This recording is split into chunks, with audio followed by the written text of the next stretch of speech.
Okay, guys, today we're going to be simplifying radical expressions and rational exponents.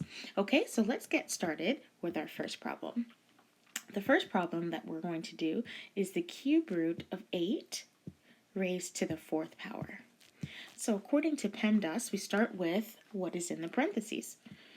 Okay, so what is the cube root of 8? Well, the cube root of 8 is 2. And then that would be to the fourth power. Now, how do we know that the cube root of 8 is 2?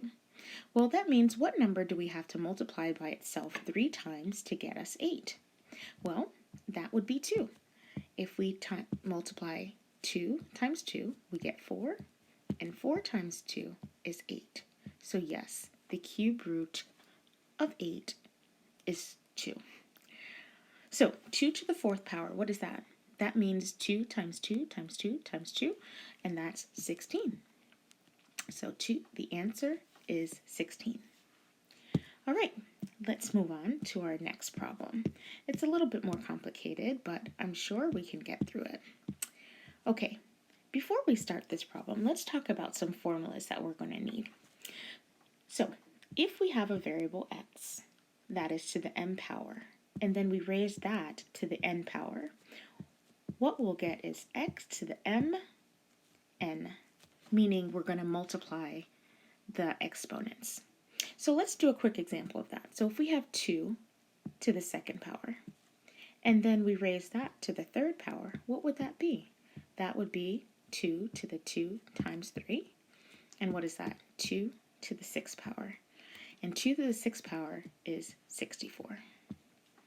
Okay, so that's one formula we're going to need. Okay, let's talk about another formula we're going to need. That one is x to the m over n. Let's turn this rational exponent into a radical. All right, so let's draw our radical here. Sorry, I have a rogue dot that we're going to get rid of. Okay, so how do we do this? So this n, the denominator, is going to become the index or the root. Okay, so that's going to go there. This x is going to be my base, which will go here, and the numerator will be my exponent here.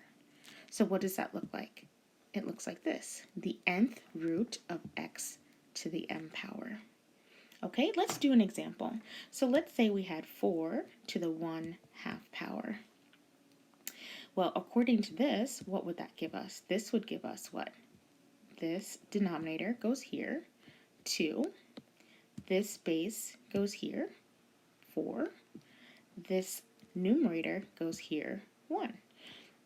Well, what is that? That's really just the square root of 4. And what is the square root of 4? 2. So how about that?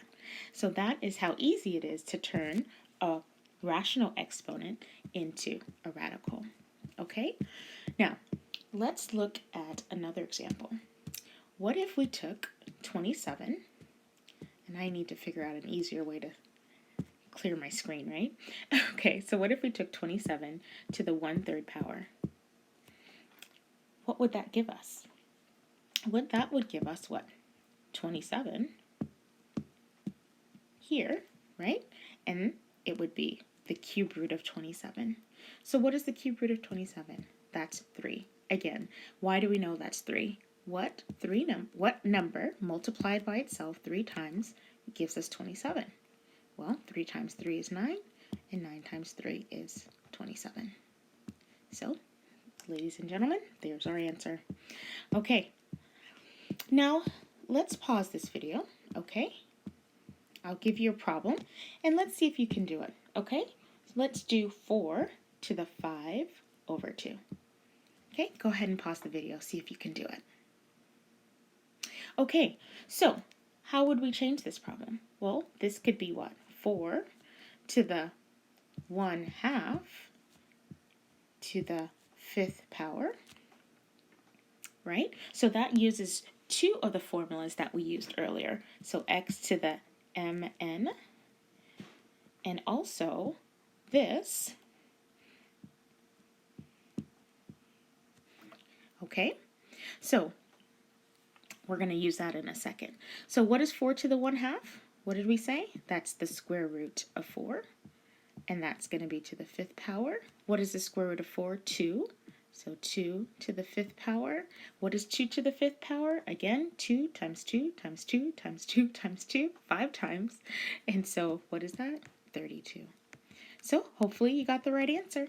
Okay, until next time, thanks.